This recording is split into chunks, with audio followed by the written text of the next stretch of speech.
Assalamualaikum warahmatullahi wabarakatuh. Emil Durkheim, Modernitas dan Kolektivisme. Oleh kelompok 8 yang beranggotakan 1. Indi Kurnia Rahmardati dengan NIM 215211041. 2. Salma Aidit dengan NIM 215211043. 3. Arnanda Firwansyah dengan NIM 215211058. 4. Loria Nurrahmania dengan NIM 215211065 dan Amanda Ika Margareta dengan NIM 215211067. Biografi Emil Durkheim. Durkheim lahir di kota Epinal, daerah timur laut Prancis pada 15 April 1858.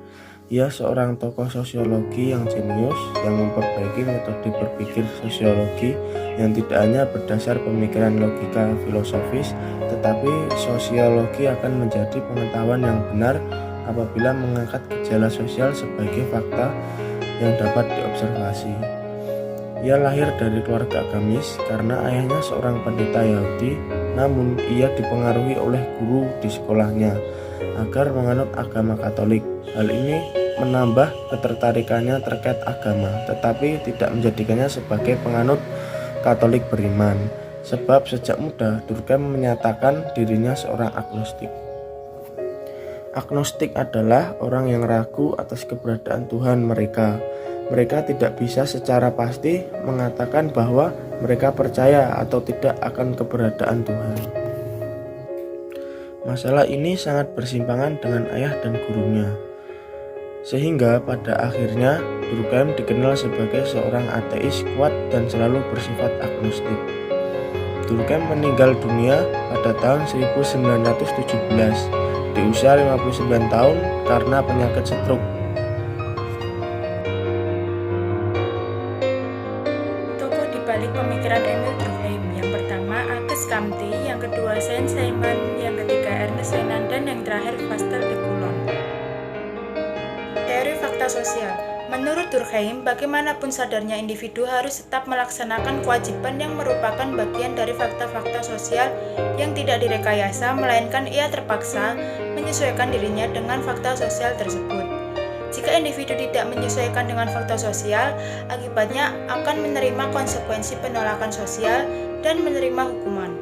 Fakta sosial merupakan seluruh cara bertindak yang umum dipakai suatu masyarakat dan pada saat yang sama keberadaannya terlepas dari manifestasi-manifestasi individual.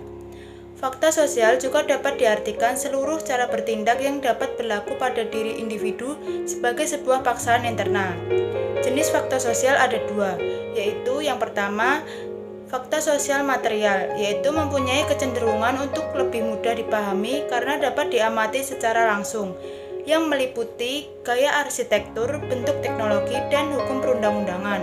Yang kedua, fakta sosial non-material, yang meliputi kekuatan moral, nilai, dan norma. Teori perubahan sosial.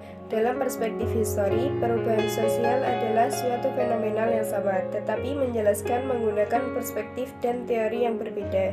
Durkheim adalah seorang penganut teori perubahan sosial bertahap, yang disebut evolusionistik unilinear. Konsep teoristis ini memiliki kelemahan sangat bersifat horizontal, sehingga tidak bisa menjelaskan suatu tahapan perkembangan masyarakat.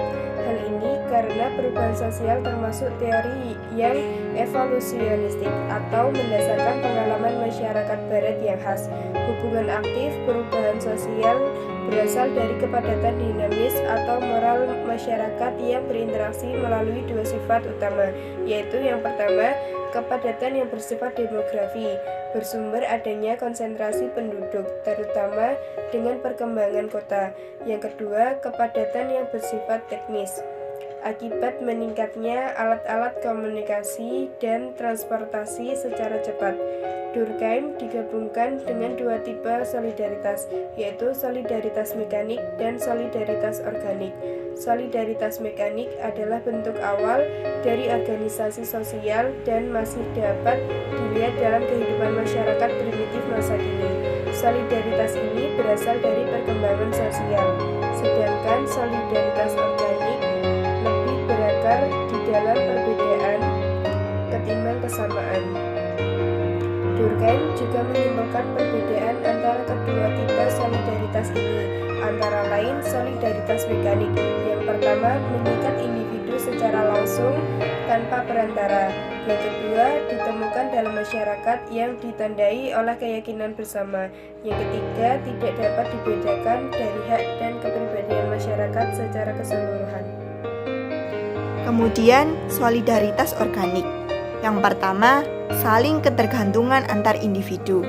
Yang kedua, menandai masyarakat yang berdiferensiasi. Yang ketiga, membutuhkan hak perseorangan dan kepribadian yang unik. Pendekatan sistem. Pendekatan sistem merupakan pendekatan antara satu sistem dengan sistem yang lain. Jika ada perubahan, maka pendekatan sistem akan menolak pengaruh dari dalam, sebab semua pengaruh perubahan selalu berada di luar sistem. Teori ini banyak diterapkan untuk menganalisis perubahan sosial di lingkungan perdesaan, atau lebih tepatnya penggunaan teori modernisasi di pedesaan. Proses perubahan sosial. Perubahan sosial biasanya terjadi secara wajar meliputi satu, proses reproduction, yaitu proses mengulang-ulang menghasilkan kembali segala hal yang diterima dalam kehidupan keseharian meliputi material atau kebendaan dan teknologi, lalu imaterial atau non-benda yang meliputi adat, norma, dan nilai-nilai yang berkaitan dengan masa lampau serta berhubungan dengan masa sekarang dan masa depan.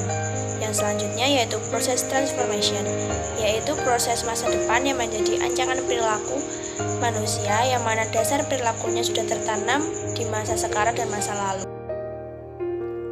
Terima kasih. Sekian yang dapat kelompok kami sampaikan. Kurang dan lebihnya mohon dimaafkan. Wassalamualaikum warahmatullahi wabarakatuh.